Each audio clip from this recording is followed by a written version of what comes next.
Dans le but de se préparer à l'évaluation de décembre, nous allons travailler ce qu'on appelle les problèmes de début de cours. Nous allons travailler sur le décodage des différents problèmes. Donc, dans ces vidéos, je ne ferai pas la résolution complète des problèmes, mais je vais faire la lecture du problème et essayer de ramener les outils et les notions importantes à mobiliser dans le problème. Une fois que ce sera fait, vous pourrez compléter le problème et valider votre démarche sur le Classroom avec le corrigé ou valider auprès de l'enseignant en classe. Donc, ce sont des possibilités pour vous autres. Alors, allons-y avec le problème numéro 1. On dit, à l'approche des fêtes, 2 équipes sportives de ton école se sont lancées le défi d'avancer des dons pour les familles dans le besoin. La campagne a débuté le 30 novembre pour prendre fin le 25 décembre. Les tables de valeurs suivantes. Donc, table de valeurs, je remarque que j'ai des tables de valeurs. À partir de ce moment-là, je fais l'association qu'on est en train de mobiliser des fonctions. Donc, le schéma qui me vient en tête, c'est notre outil de travail qui résout un problème à l'aide d'une fonction. Donc, je vais lire le problème en essayant d'identifier les variables, d'identifier les fonctions utilisées pour éventuellement retrouver les paramètres de l'équation, identifier ce que je connais et ce que je cherche, utiliser l'équation et donner ma réponse. Donc, c'est ce qui vient de, si on veut, d'allumer dans ma tête, résoudre un problème à l'aide d'une fonction. Alors, les tables de valeurs suivantes. Donc là, j'ai comme objectif d'identifier mes variables, puis d'identifier le type de fonction utilisée. Présente le montant amassé en fonction du nombre de jours écoulés. Donc le montant amassé, Y, dépend du nombre de jours écoulés, donc X. Donc je viens de reconnaître dans mon texte les variables mises en relation dans ma situation. Et là, on a la collecte du club de hockey, donc le nombre de jours écoulés, mon X, et le montant amassé, mon Y. Donc ici, on voit, je reconnais 0, 0, une table de valeurs qui passe par 0, 0. Et ici, une autre table de valeurs pour le club de natation, XY, qui ne passe pas par 0, 0. Donc, j'ai des tables de valeurs, je dois essayer d'identifier le type de fonction qu'on aura à utiliser.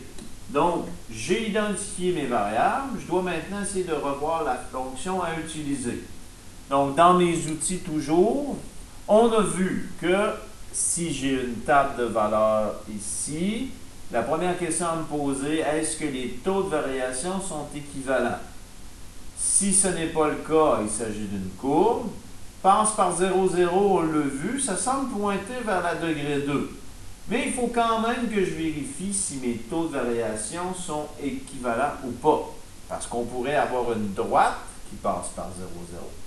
Donc, ici, si je reviens à mon problème, je devrais vérifier, est-ce que les taux sont équivalents?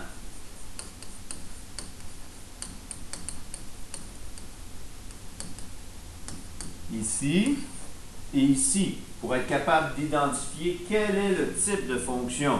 Est-ce que c'est une y égale ax carré? Est-ce que c'est y égale ax plus b? Est-ce que c'est une fonction exponentielle, a fois b à la x? Donc, on va se poser les questions et on va utiliser notre schéma de décision pour reconnaître le type de fonction qu'il s'agit. Ensuite, qu'est-ce qu'on a? On nous dit, quelle est la question? 25 jours après le début du défi. Donc, 25 jours après le début du défi.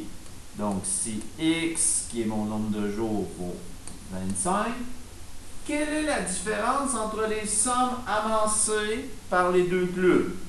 Donc, on veut le y pour chacun des clubs.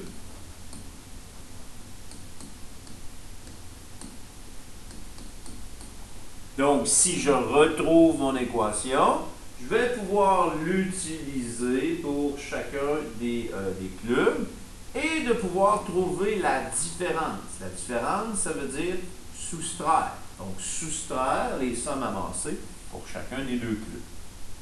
Donc, voici la lecture et le décodage que je peux faire de ce problème. Il y a de l'autre côté aussi, donc, une question B.